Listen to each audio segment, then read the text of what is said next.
So with that, I wanted to hand it off to Jens and talk about Git workflows. Thanks. Excellent, thanks, Ken.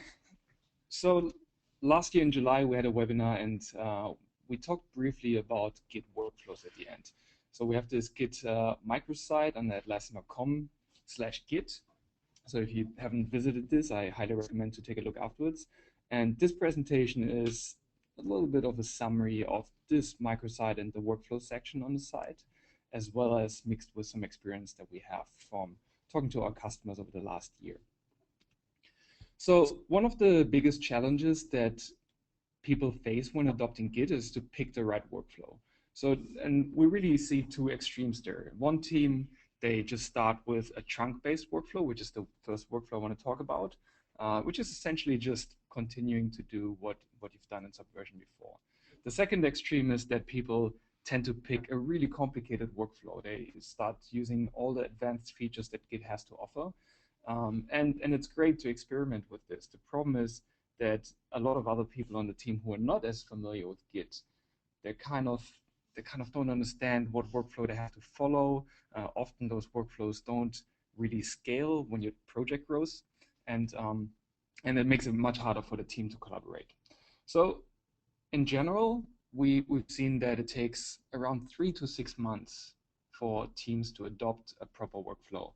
And that's something that we've been looking into solving over the past 6 months. And at the end of this presentation, I'm going to show you how Stash and JIRA help you to adopt the workflow in a much shorter time than if you do it on your own.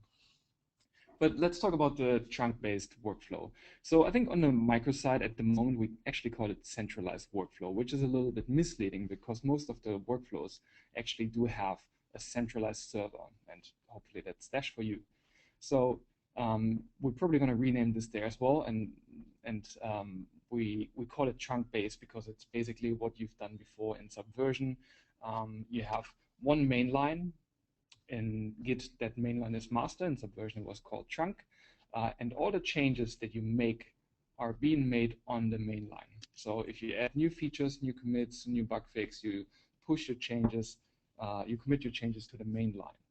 And if it conflicts, then you resolve that conflict. So in terms of conflict resolution, a little bit different to Subversion. In Git, you probably know already that you have a local repository and central repository. If there are changes that have been made to the central repository on master, you can simply pull down those changes, and Git will automatically apply those changes to your local branch and push your changes forward. So they will integrate automatically. It's called a rebase.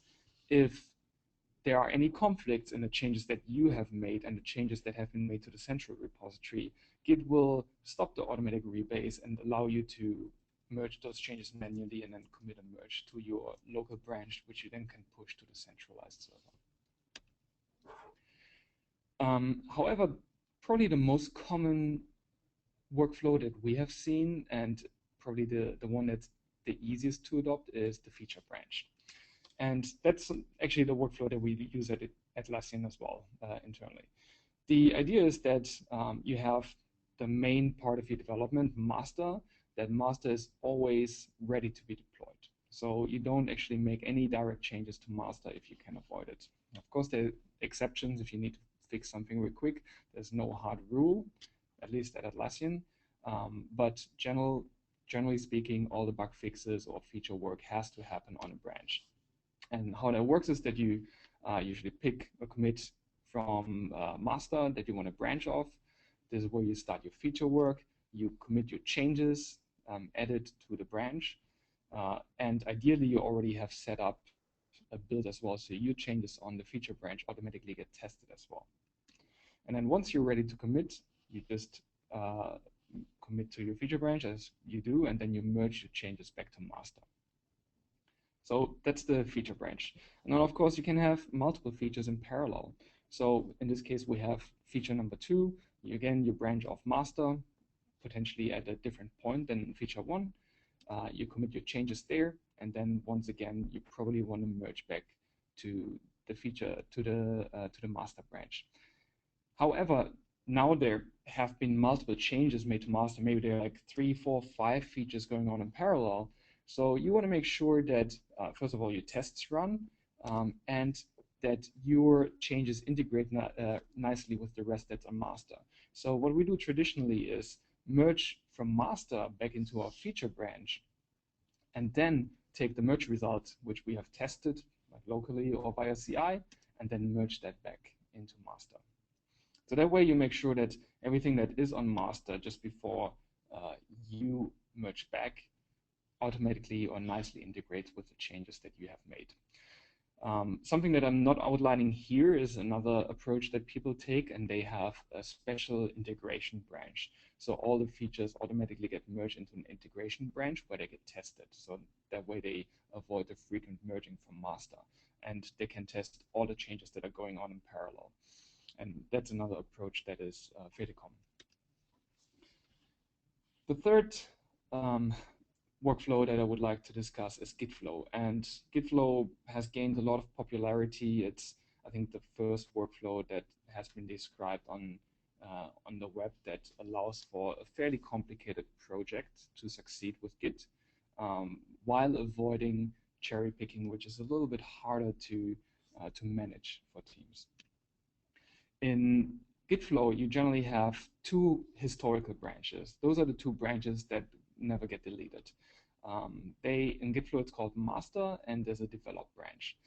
Master only has commits on the branch that are actually being released. So whenever you merge back to master, you do it with the intention of tagging it and potentially releasing it.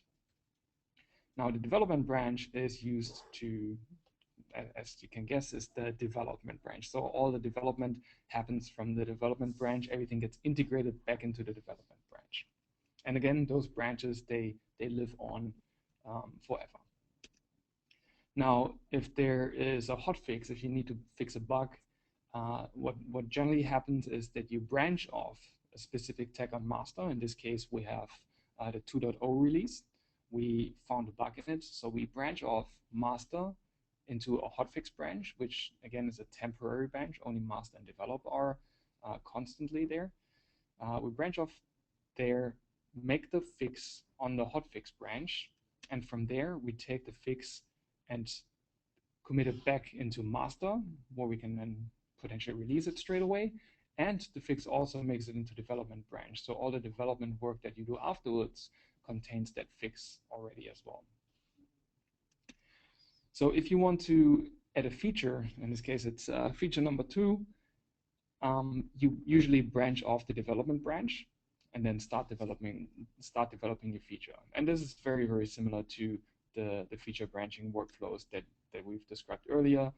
You develop your feature, and when you're done with your feature, instead of merging back to master, which we do in our feature branch workflow, you merge back into the develop branch.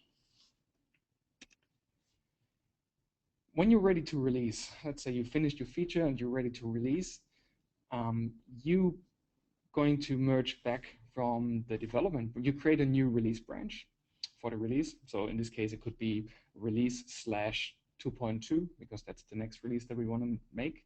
And you merge the changes from the development branch into the release branch.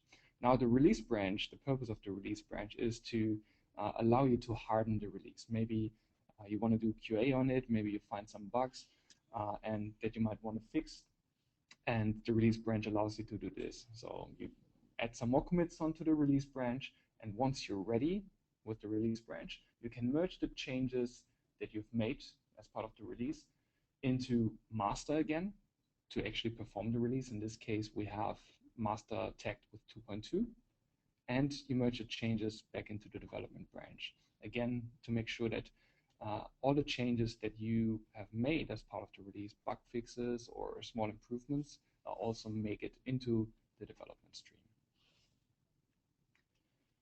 So those are the main Git tutorials. Some people also, in the Git tutorials workflow, we also describe a fork-based workflow, which is in fact very similar to the branch-based workflow, except that you create your own repository. The reason why people do that is um, because like in teams generally, for example, at Atlassian, we barely use that workflow because everybody has write access to the repository they work together on, contribute together. However, if you have a module or a shared library, at Atlassian, we have, for example, our AUI library that is only controlled by a few people. They're the gatekeepers. They're responsible for everything working and testing. In that case, you might want to restrict write access to that particular library to a select few. That makes it easy to control what comes in. And in this case, you can fork that repository and make your changes on a branch in your repository, in the forked one, and then commit the changes back. The workflow essentially is exactly the same as the feature branch workflow, except you're working on your own fork of the repository. So once again, all those workflows are available at atlassian.com/git. So you can go to the website, take a look. It not only describes Git commands or Git workflows, but also has some good other references. And we continuously improve the website to provide more information around Git and all the things that you need to know. So if you have new members on your team or people who are not familiar with Git, I highly recommend you to point them to the website, and it's a great resource to learn and understand Git and the workflows. So we asked this question earlier, what workflow you use, but just in case you didn't really understand what those workflows were, I would like to create a quick poll. What workflow of the ones that you saw today are you using today?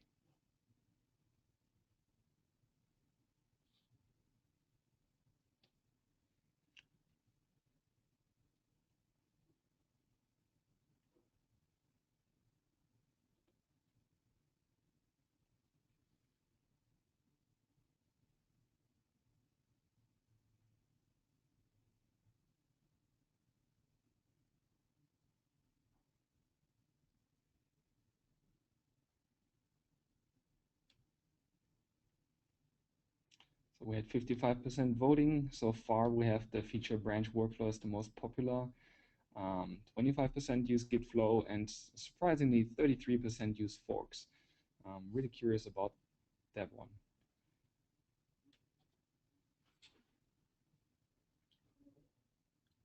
So 55%. If you feel, oh, it's closed now. So again, 25% still use the trunk-based workflow. So hopefully you got something out of those workflow presentations. And of course, I want to continue now and tell you how our products actually help you to move to a different workflow. So the last 6 months, and I'm not sure if you saw the presentation at Atlassian Summit last year in October, I think it was, September, October.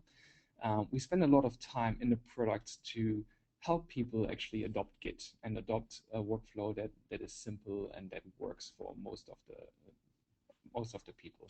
And one of the main features that we added was the feature branches with Stash. Basically allows you to create a branch straight from within Stash. But it's not only in Stash, it actually starts in JIRA. And I want to take you through that workflow and what that looks like and how you can set it up with your team. Before we get into this, actually, I would like to talk a little bit about the branching model. So if you go to the repository in Stash, you will see a branching model, which now automatically gets applied to all new repositories. The branching model allows you to define a development branch. In generally, that's just the default branch of the repository, which is usually master. It allows you to define a production branch, which is useful if you have a service, something like Bitbucket, where you actually want to check what is in production or the code that is in production. And then you see other branches, branch types, some like bug fix, feature, hotfix, and release. Very similar to what you saw in Git flow. And this is what this branching model is all about. So it does two things. First of all, it allows you to automatically prefix your branches with a string, like for bug fix, for example, bug fix or feature, and allows you to customize them as well to allow for your particular process or your particular naming convention. And the nice thing is that it makes it really easy to identify what type of branch it is, just by the name. That's the first important piece of this. But secondly, we also now provide an API that allows you to say, is this branch a bug fix branch, or is this branch a feature branch, and then customize the behavior of merging or any checks that you perform against the branch as part of add-ons that you write or can write for Stash.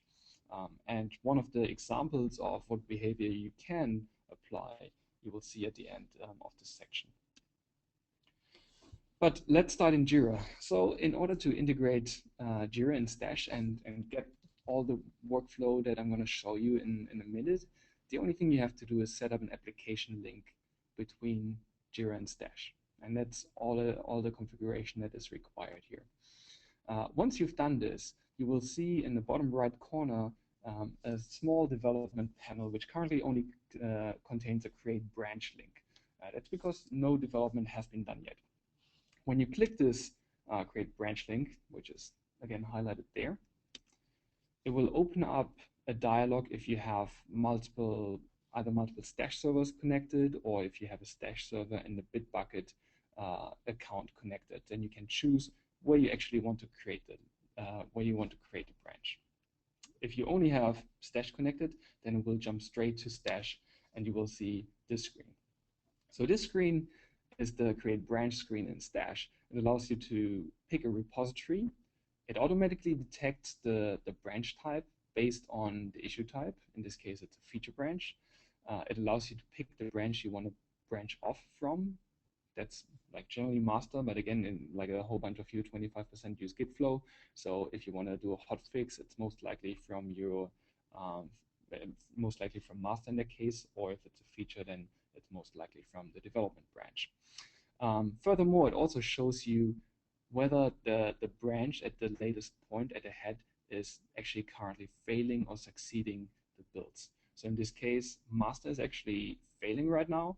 We can click on this and then see what builds are actually failing and if there's anything that we need to worry about. The great thing is that you don't blindly just branch off a certain branch just to detect that it's failing, and you might not be sure whether it's your changes that's causing the build to fail or whether it was already failing before. In this case, Stash will tell you right away.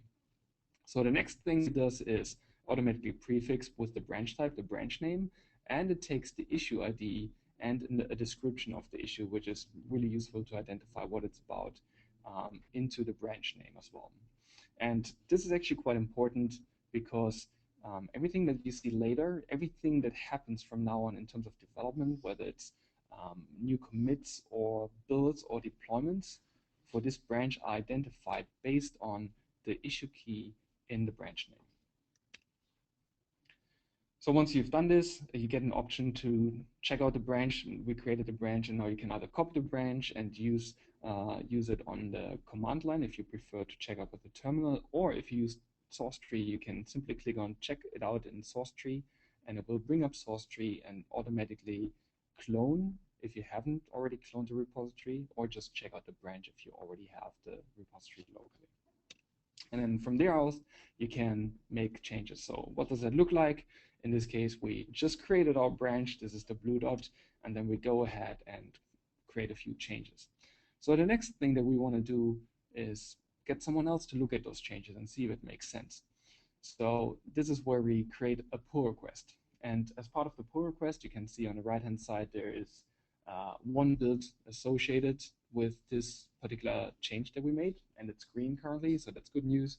And we also have the issue linked right here as well. So for anyone who comes to the pull request and needs to know what are the original requirements that are addressed here, they can simply click on this issue link. They get a preview of the issue right in Stash, and then they can choose to go to JIRA to see all the comments and everything else that is related if they need that information.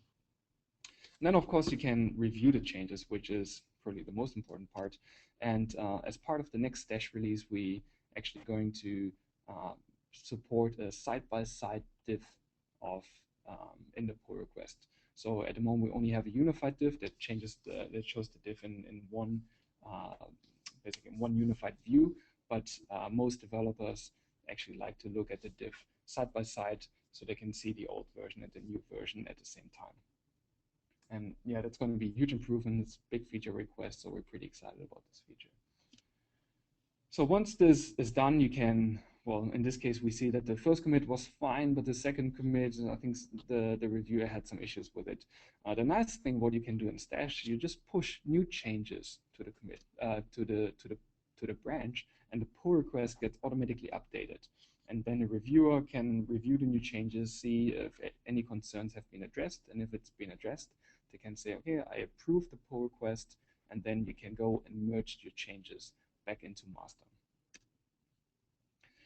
Now, I mentioned earlier that there's some functionality that is provided by the specific branch types.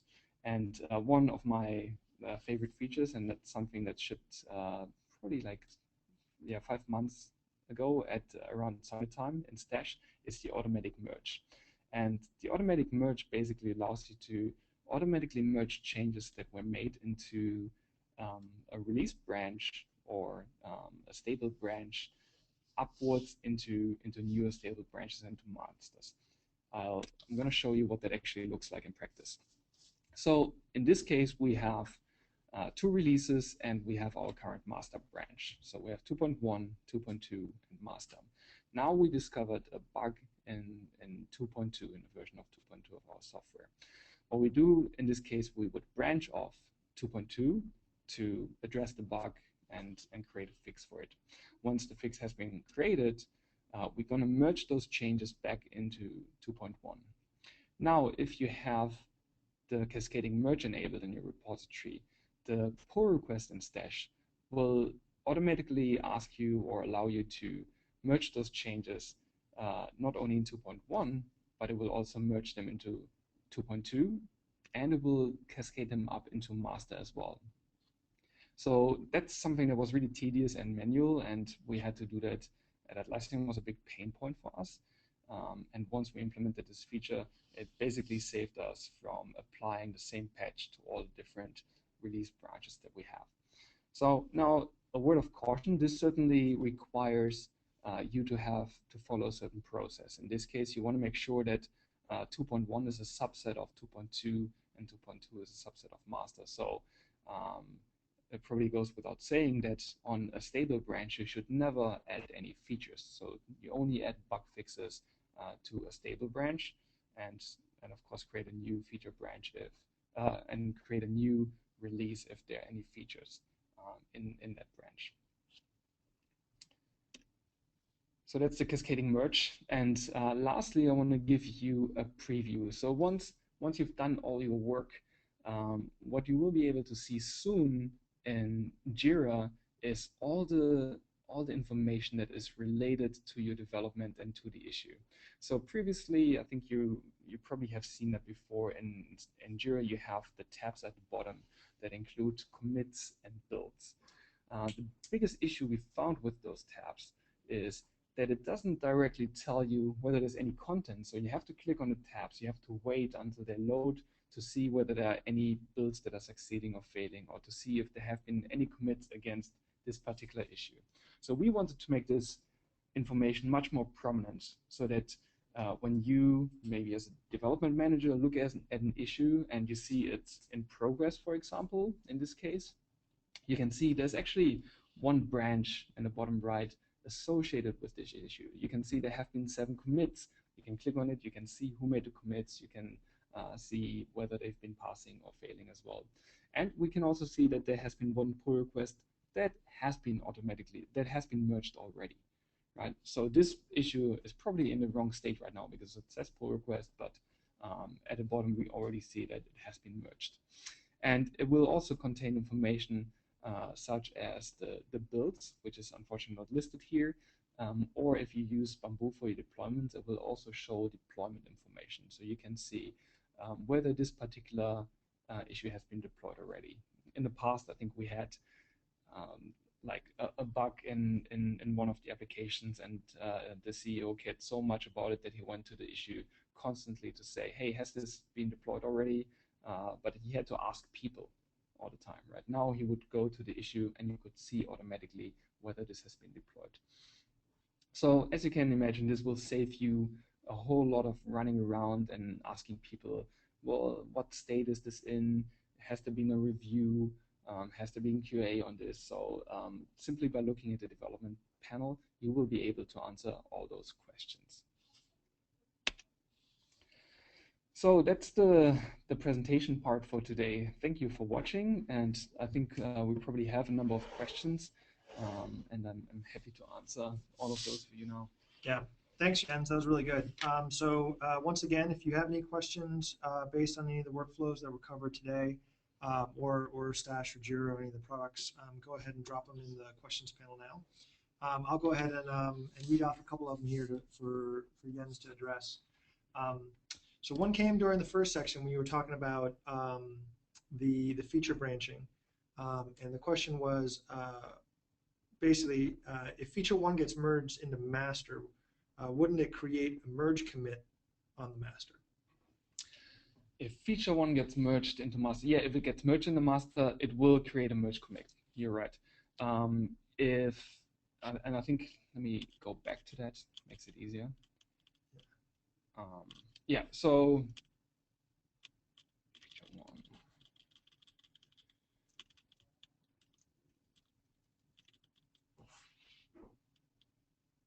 Yeah, as you can see here, feature one gets merged into master, and I indicated with like the small m that this is actually a merge commit. Now, you can choose to not do, like generally at Atlassian, what we recommend is to actually do the merge commit. It just gives you better overview.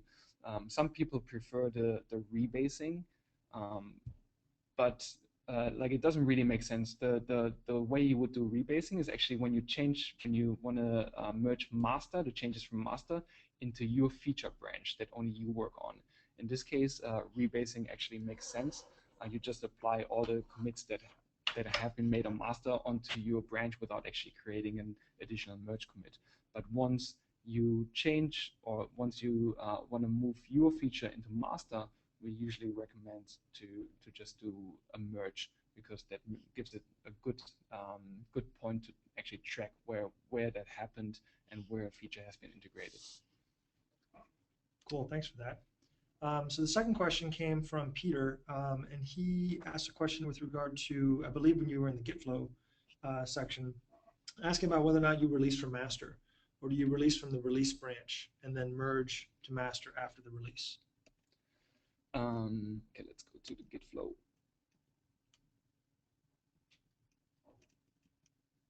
It's probably a little tedious to go through all the slides, but generally you would actually release, and I guess with release you mean deploy your source code. You would do that from master. So the release branch is simply to prepare for the release, and then once you're ready, you merge your changes into master, and you would release that commit that has ended up on master. All right, cool. Thanks for that. So the next question here is probably a little bit more about what we did internally. So have we actually transitioned an existing dev team from the trunk feature branch model to the Git flow model? Internally, we haven't. So internally, we actually, all the teams internally started with the trunk model, because we have been using Subversion for many, many years before. So that was just a natural transition. You just continue to work on master.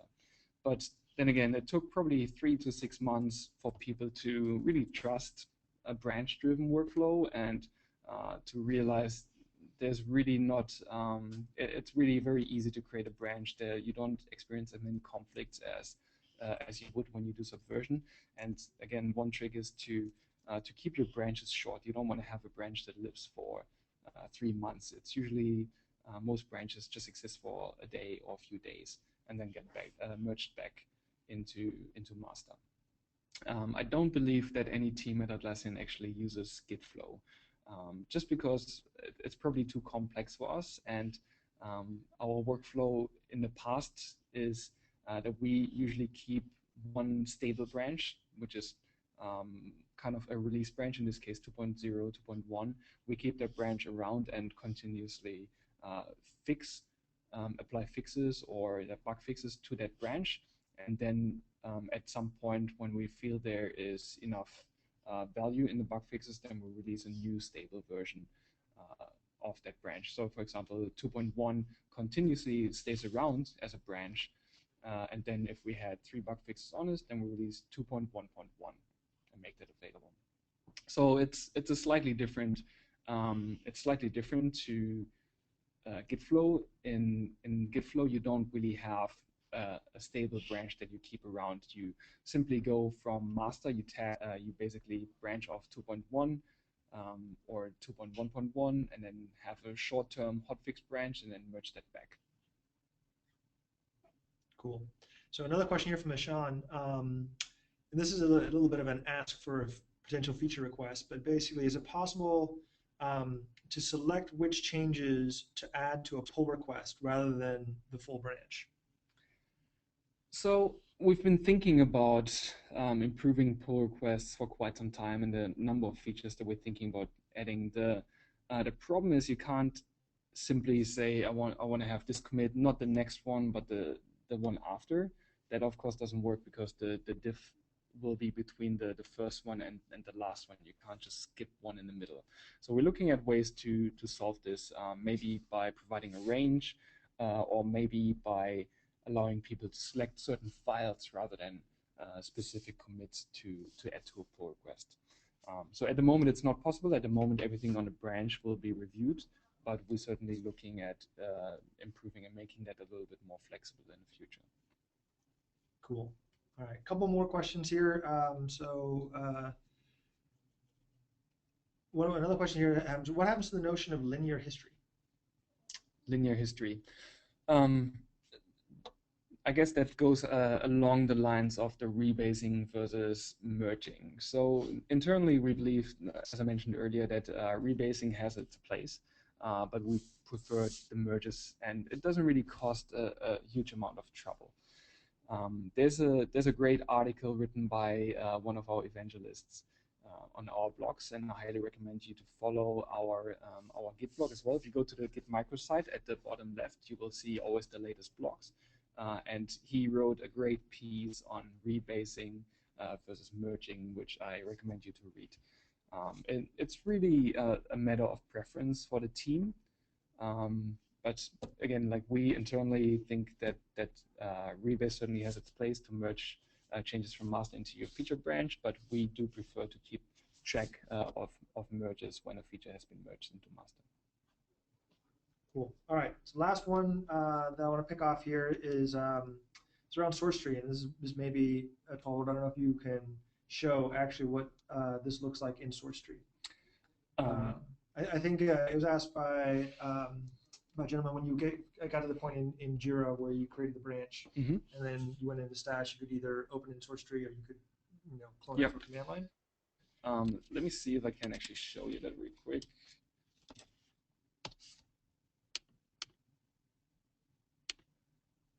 Live demo here, folks.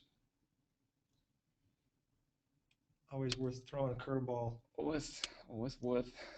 So I'm not even sure which version of source tree I have, if I have the latest. But essentially, you can say check out in source tree, and then it will bring up source tree here, and you can either clone a new one or you can check out the existing branch. So this is what it will look like. It will just bring up source tree, and you say clone because I don't have the repository at the moment checked out. And then it will check out with the master branch, which is selected there.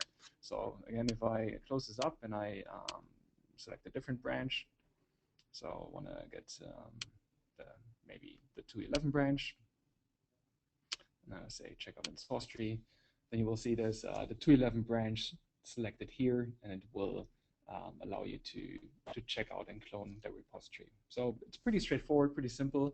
And another nice feature that source tree provides is it allows you to create a pull request as well. Let's see if I have anything here. So for the branch, you can right-click it, and then you can say create a pull request.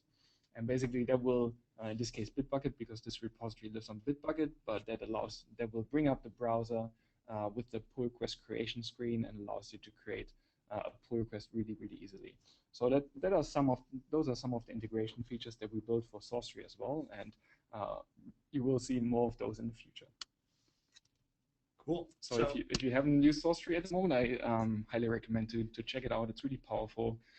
People really like it. And it's free. And it's free, of course, as well, and available for Windows and Mac OS X. Cool. All right, well, that covers all the questions that came through. So I want to thank Jens for taking the time to join the webinar today, and I want to thank you guys for participating. We will make a recording of this webinar available on YouTube within the next couple of hours, so you could share this with your colleagues or anybody else. So again, check out the Git microsite and follow the blog to stay in touch. And if you have any comments or questions about the webinar, please fill out the quick survey at the end. And we look forward to having you guys join us again for the next one. Thank you.